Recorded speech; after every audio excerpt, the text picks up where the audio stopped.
ऊपर चढ़े साला ऊपर चढ़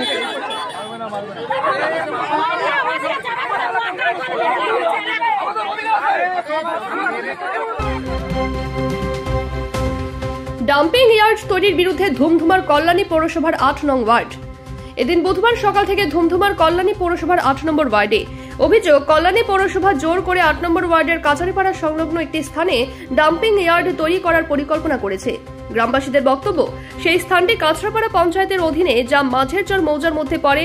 বিগত 2 বছর ধরে এই জমিটিকে ডাম্পিং ইয়ার্ড করার পরিকল্পনা রয়েছে কল্যাণী পৌরসভা। গ্রামবাসীদের বারবার বলা সত্ত্বেও বুধবার বিশাল পুলিশ বাহিনীর সাথে উপস্থিত হন কল্যাণী পৌরসভার আধিকারিকরা। গ্রামবাসীদের এই অভিযোগ যে বেআইনিভাবে কোর্টের অর্ডার উপেক্ষা করে এই কাজটি করা হচ্ছে। উক্ত স্থানে এরপর এমএলএ অম্বিকা রায় এসে উপস্থিত হন।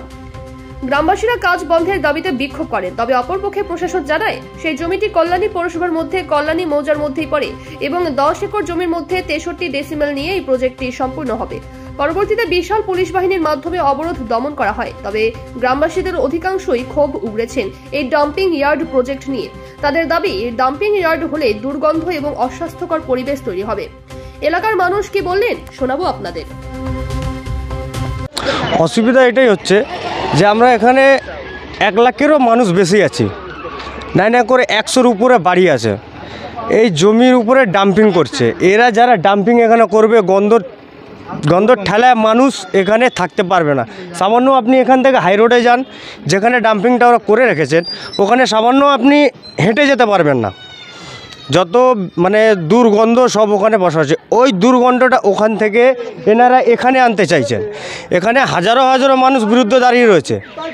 আমরা চাইছি যে এখানে কাজটা বন্ধ থাকুক। আমরা এমএলএ সাহেবকে বলেছি, এমএলএ সাহেব সঙ্গে কথা হয়েছে যে আমাদের মিটিং হবে, মিটিংয়ে বসবো। এমএলএ সাহেব বলার পরে চলে গেলেন। গায়ের জোরে এরা পুলিশ প্রশাসন নিয়ে এসে আবার কাজ চালু করেছে। আমাদেরকে এমএলএ সাহেব বলে দিয়েছেন যে আপনারা কিছু করবেন না, আপনারা ছেড়ে দেন। কালকে যখন আমার বিরত ওরা আসবে, তখন আপনারা আবার দাঁড়াবেন। আমরা এটাই চাইছি, আমাদের যত লোক আছে এখানে, যত আমাদের পরিবার আছে, আমাদের যত গ্রামবাসী আছে, আমি সবাদেরকে বলতে চাইছি যে যখনই এরা ঘেরা করতে আসছে, যখনই এখানে ঘিরতে আসছে, সবাই একটা হয়ে দাঁড়ান। সবাই একটা হয়ে দাঁড়ান, সবাই একের পিছনে এক হয়ে দাঁড়ান। যখনই কিছু হচ্ছে তখনই বাধা দেন আপনারা। আমাদের সঙ্গে এমএলএ সাহেব রয়েছে, আমাদের সঙ্গে আরও বিরোধী নেতা রয়েছে। কিছু মানুষকে ভোরকে কিছু নেতারা এখানে টাকা খেয়ে নিয়ে গেছে। তারা আজকে আমাদের পাশেও নেই, আজকে আমাদের সঙ্গেও নেই। তাদেরকে ডাকা হচ্ছে, তারা বলছে আপনাদের বিষয় আপনারা বুঝে নিন, আমরা তার মধ্যে কিছু জানি না। জবরদস্তি দখল এটা পৌরসভার থেকে কোর্টে আমাদের সব কিছু রায় হয়েছে। কোর্টে আমাদের রায় দিয়েছে যে এখানে কোনো ডাম্পিং সিস্টেম হবে না। এরা পুলিশ প্রশাসন মানছে না। পুলিশ প্রশাসনরা গায়ের জোরে নিয়ে এসে, পুলিশ নিয়ে এসে, পৌরসভার লোক নিয়ে এসে, ইঞ্জিনিয়ার নিয়ে এসে গায়ের জোরে এখানে কাজ করছে। আমাদের এমএলএ সাহেব পুরো পৃষ্ঠা দেখিয়েছে, যত রকমের কাগজ দেখানো হয়েছে। দেখানোর পরে তাও পুলিশ শাসনরা মানছে না। পুলিশ শাসনরা নিজের গায়ের জোরে নিজের ক্ষমতা দেখাচ্ছে। তো আমরা একটা জানি যে কাজ বন্ধ করুক, না তো আমাদের যদি কোনো পাঁচিল এখান থেকে ওঠে, আমরা সবার জন্য, আমাদেরকে গুলি চালাক, ফায়ারিং করুক, জল ছেটে দিক, আমরা সব একটা হয়ে দাঁড়িয়ে থাকবো। এইখানে সকালবেলা হয়েছিল কি, আমাদের কোর্টের রায় আছে, আমাদের পক্ষে কোর্ট রায় দিয়েছে কি না এটা পৌরসভার লেন নয়, এটা গ্রামবাসীর রায়, কোর্টের রায়। তো আমরা গ্রামবাসী এইটার প্রতিবাদ করেছি, বিরোধ করেছি। এইখানে দেখা যাচ্ছে কি পৌরসভার তরফ থেকে পুলিশ প্রশাসন আমাদের হয়ে না হয়ে দেখা যাচ্ছে কি পৌরসভার পক্ষে এসে রুখে দাঁড়িয়েছেন।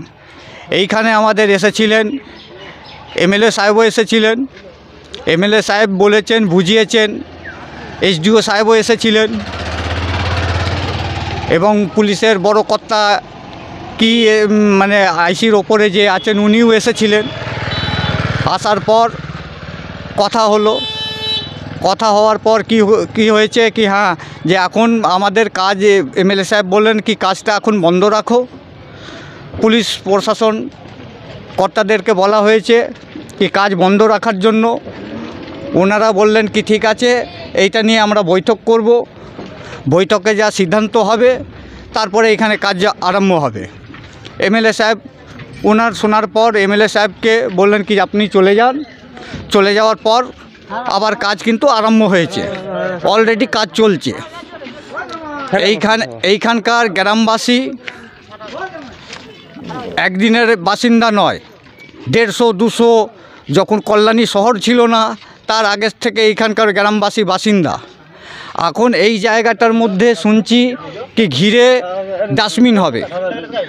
ডাস্টবিন কি ডাস্টবিন যত আবর্জন শহরের এনে এইখানে কল্যাণীর ময়লা এইখানে এনে ওনারা ফেলবেন। এইখানে গ্রামবাসী এই যে গরিব মহিলা গরিব মানুষ যে ওনারা কি করে এখানে বসবাস করে থাকবেন। তা আমাদের এই বিরোধ প্রতিবাদ যাতে এখানে ডাস্টবিন না হয়, কুড়ো কাচরা ফেলা না হয়, তার বিরুদ্ধে আমরা রুখে দাঁড়িয়েছি। হ্যাঁ, এরপরে যদি এমএলএ সাহেবের কথা শুনে যদি ওনারা না মানেন আমাদের সংসদ আসবেন এই জায়গায়, উনিও আমাদের ধারে পাশে এসে দাঁড়াবেন।